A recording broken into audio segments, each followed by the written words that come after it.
Good morning. It's the 1st of December 2025. Now, this day is World AIDS Day, and the theme is overcoming disruption, transforming the AIDS response.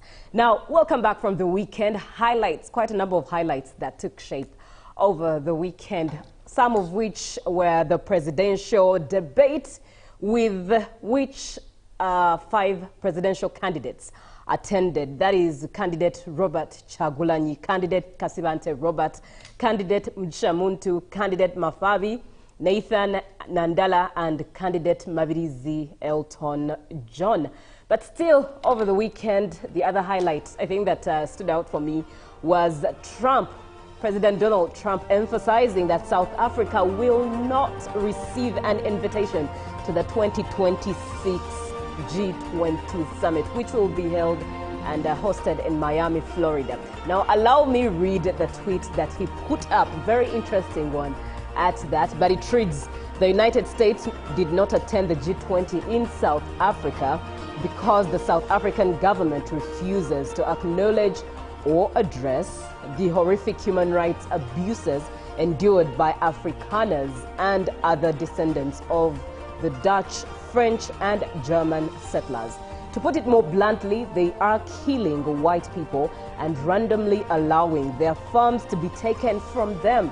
Perhaps worst of all, the soon-to-be out of business New York Times and the fake news media won't issue a word against this genocide.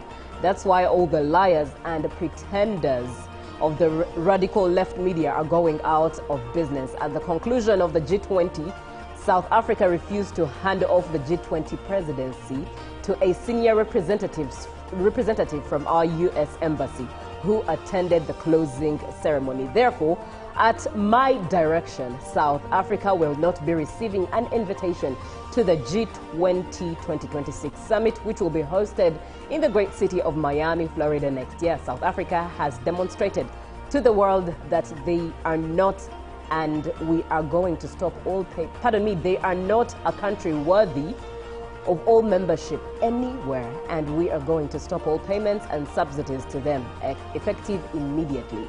Thank you for your attention to this matter.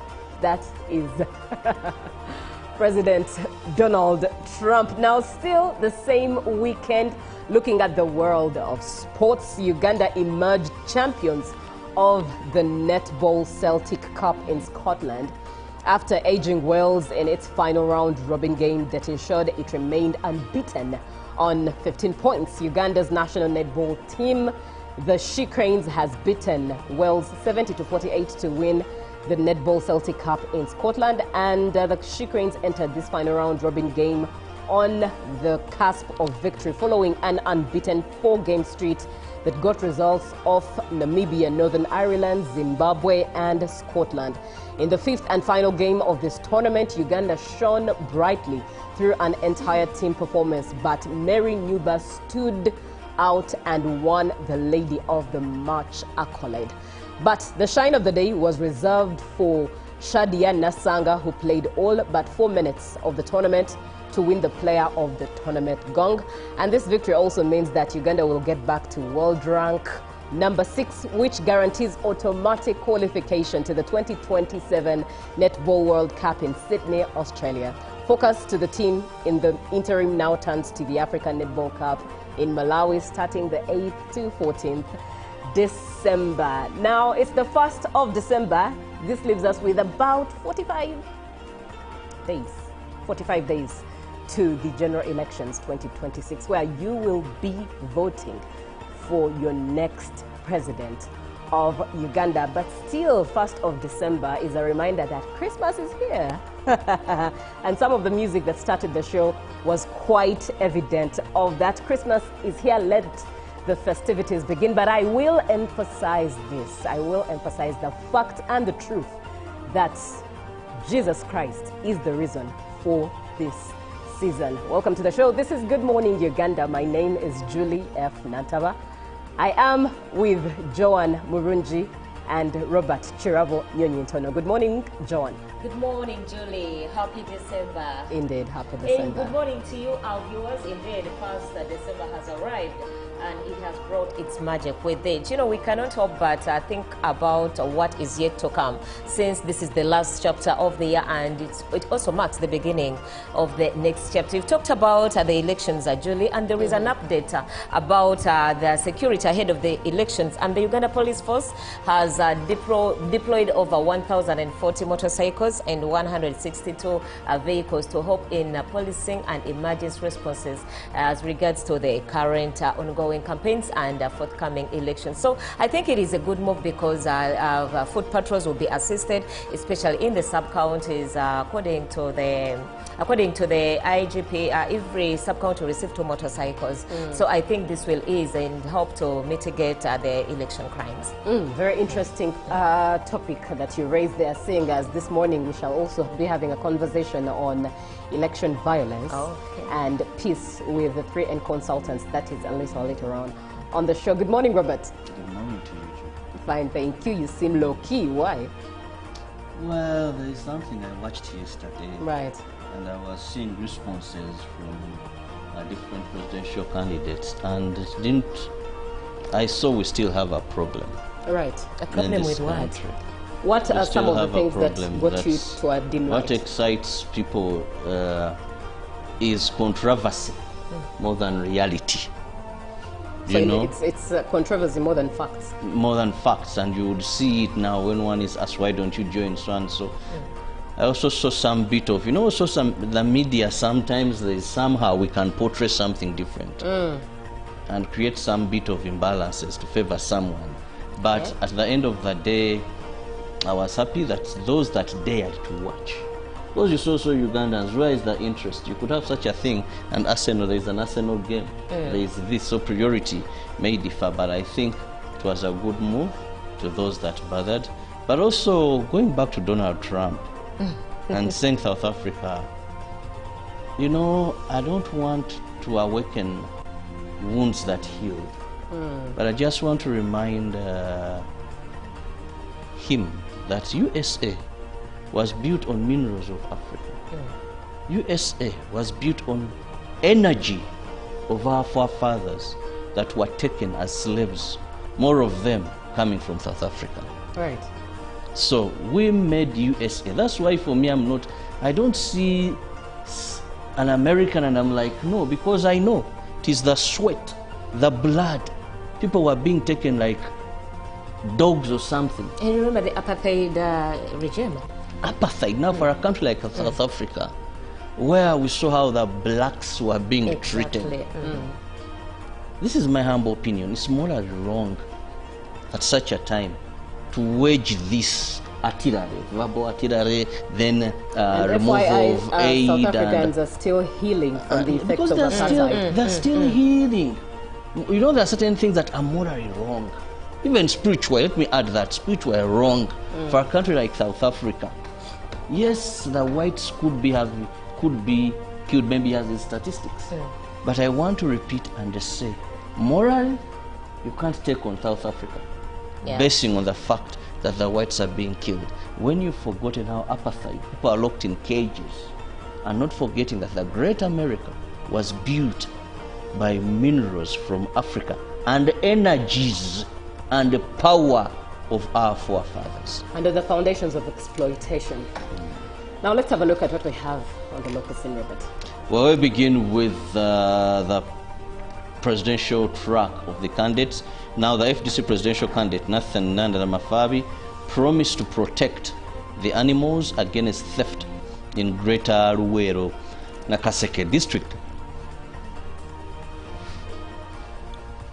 Mafabi was campaigning in various town councils in Nakaseke. He said Uganda constitution mandates government to keep the citizens and their property.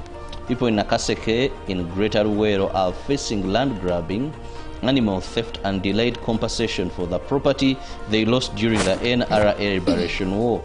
The FDC party presidential candidate campaigned in various towns of Nakaseke district At Magoma Town Council, Mafabi cited land grabbing, which he pledged to ensure people get back their land. Accordingly, Nakaseke has 105 kilometers of road, of which 35 kilometers are tarmacked. The candidate, having driven through Magoma to Kiwoko Town Council on a dusty Maram road, promised to tarmac rural roads. Mafabi opened FDC party offices and promised to fight animal theft. In his manifesto, Mafabi promised to construct 21 industries in every sub-county of Uganda. In Nakaseke, he cited reviving growing coffee and adding value to it. The candidate conducted campaign rallies in other areas like Lumpewe Trading Center and Kapeka Town Council. The Fisheries Protection Unit on Lake Edward handed over 17 boats and 17 boat engines belonging to Congolese fishermen, which were impounded during an operation on Uganda waters. The fishing gears were handed to the Congolese fishermen at Kayanja fishing landing site in Kasese district as Uganda continues to enforce the fishing laws on its water bodies. The Congolese fishermen have not stopped their habit of crossing to the Ugandan side using illegal fishing gears. During the recent operation mounted on Lake Edward by the Fisheries Protection Unit on Lake Edward, Congolese fishermen with illegal fishing gears were arrested inside the Ugandan waters with illegal fishing gears. According to the Fisheries Sector Commander for the Fisheries Protection Unit on Lake Edward, Lieutenant General Tungire noted that the release of the illegal fishing gears to the Congolese comes after a request made to the Fisheries Protection Commander, Colonel Masi. Lieutenant Itungire told the Congolese fishermen to stop crossing to Ugandan waters if they are to bring sanity on Lake Edward. The Deputy Resident District Commissioner in charge of Bukonzo County in Kasese District, while officiating at the end of a ceremony, said that most of the Ugandan fishermen have adhered to the enforcement of the Fisheries Protection Unit.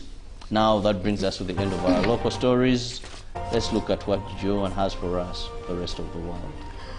And from the global coverage, it's really a sad note as rescuers in Indonesia are searching for at least 400 people who have been reported missing, many believed to be buried under landslides after cyclonic rains caused disastrous flooding nearly a week ago. The death toll on the island of Sumatra has risen to more than 440, the government says. Aid has been sent into affected areas by air and by sea, but some villages have yet to receive anything. And there are reports of people stealing food and water to survive. Torrential rain and storms have devastated parts of Thailand, Malaysia, the Philippines, and Sri Lanka, affecting millions of people and leaving more than 900 dead across the region this month. An exceptionally rare tropical storm named Cyclone Senia caused catastrophic landslides and flooding in Indonesia, with homes swept away and thousands of buildings submerged. People are missing in Aceh, North Sumatra, and West Sumatra, the National Disaster Management Agency said. And still some unfortunate news coming in from the USA. At least 4 people, including 3 children, have been killed in a mass shooting at a family gathering in California, authorities say. The victims were 8, 9, 14, and 21 years old. A spokesperson for the San Joaquin County Sheriff's Office said on Sunday. 11 others were injured in the incident at a restaurant in the state's northern city of Stockton. A suspect is still on the loose, and police say they believe the shooting may have been targeted. The city's deputy mayor earlier said the shooting had occurred at a children's birthday party. Police have not confirmed the type of event at which the shooting occurred, beyond it being a family gathering. A birthday party should never be a place where families fear for their lives, Deputy Mayor Jason Lee wrote on social media. The San Joaquin County Sheriff's Office said the shooting happened shortly before 800 hours local time on Sunday, and is appealing to anyone with information, video footage, or who may have witnessed any part of the incident to come forward. Spokeswoman Heather Brent described the incident as unfathomable, adding, "This is a very active and ongoing investigation, and information remains limited." And then back to the continent of Africa. Armed attackers abducted 13 women and an infant during an overnight raid in northeastern Nigeria, marking the latest in a series of mass kidnappings in the West African nation. A bride and 10 of her bridesmaids were among those abducted on the night of Saturday to Sunday from the village of Chako in Sokoto State, a resident told the AFP news agency. Bandits stormed our village last night and kidnapped 14 persons, including a bride and 10 bridesmaids, from a house in Zango neighborhood, said Aliyu Abdullahi, a resident of Chako village. A baby, the baby's mother, and another woman were also taken, Abdullahi added. And according to Abdullahi, Chako had already been targeted in October by bandits who kidnapped 13 people. "We had to pay ransom to rescue their freedom and secure it. Now we are faced with the same situation," he noted. Now that was it from our international scene. All right, thank you very much, Robert. Pardon me, Joan. Thank you very much, Joan, for the foreign affairs. But also thank you, Robert, for the local stories. And somebody comes through via our WhatsApp number 0709602592 and says, "Hello, Mitiana District power is off. Why? Chigowa and Kanamba is offline." I think that's a message that UEDCL should take note of. And speaking of which, looking at the dailies, starting off with the New Vision, the headline there is "Powerline Theft Gang Cornered." That is... Now that explains what is happening in Mitiana. Probably so. Maybe there is someone who has stolen or who has vandalized. Vandalized. You know, vandalism is something that is happening on most of these installations. We don't know why. Some vandalize and don't even take anything. Just spoil and move away. Yes, and just dump. Yeah, just dump. Whatever your intentions are, my goodness. Powerline theft gang cornered and demand for steel by companies linked to rising vandalism. Now, in the picture there, candidate Yoweri Museveni's campaign trail. "My rivals can't maintain peace," says Museveni. Now, still in the New Vision, over 200 jobs, great opportunities in Multiplex Limited, Uganda Civil Aviation Authority, Kabale and Lira University, Ministry of Finance, Peace Uganda, Clays, Bank of India, Kayunga and Shema, District Service Commissions, etc., etc. Opportunities to look into. World AIDS Day, Uganda makes progress in HIV fight. And Fire Awards, companies recognized for adopting sustainable practices.